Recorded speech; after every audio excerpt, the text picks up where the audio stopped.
Informasi yang tidak sesuai dengan isi teks di atas adalah titik-titik.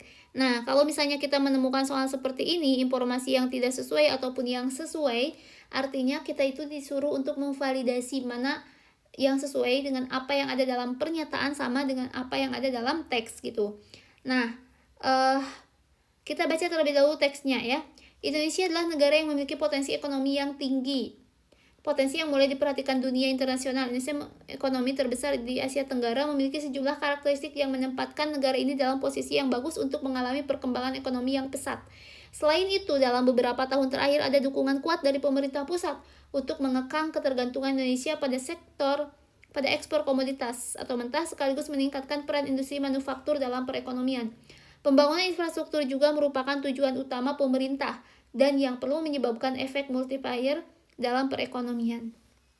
Kalau kita perhatikan dalam teks itu menyatakan bahwa pembangunan infrastruktur juga merupakan tujuan utama pemerintah dan yang perlu menyebabkan efek multiplier dalam perekonomian. Kita baca terlebih dahulu ya teksnya. Indonesia berpotensi mengalami pertumbuhan ekonomi yang cepat. Betul ya, kalau ini betul. Udah sesuai. Karena disebutkan dalam teks juga nih, memiliki sejumlah karakteristik yang menempatkan negara ini dalam posisi yang bagus untuk mengalami perkembangan ekonomi yang pesat. Kemudian yang B, dunia internasional mulai menaruh perhatian pada potensi ekonomi Indonesia. Ini juga udah sesuai ya, udah sesuai dengan teks. Di dalam teks disebutkan bahwa potensi yang mulai diperhatikan dunia internasional. Kemudian yang C, pemerintah berusaha memperkuat sektor manufaktur untuk mengurangi ketergantungan pada ekspor bahan mentah. Ini betul ya. Nih, sudah ada dalam teks. Pemerintah pusat untuk mengekang ketergantungan Indonesia pada ekspor komoditas. Kemudian yang D, pembangunan infrastruktur dinilai tidak memiliki dampak besar terhadap perekonomian nasional. Ini salah ya, yang D ini salah. Tidak sesuai dengan isi teks atau bertentangan gitu.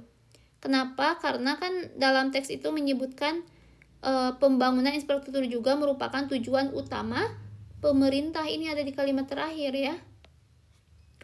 Dan yang perlu menyebabkan efek multiplier dalam perekonomian. Artinya, pembangunan infrastruktur justru diharapkan menimbulkan dampak positif yang besar gitu.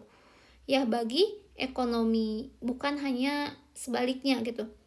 Dan kalau kita perhatikan kalimat atau pilihan yang D ini tuh dia bertentangan dengan teks ya.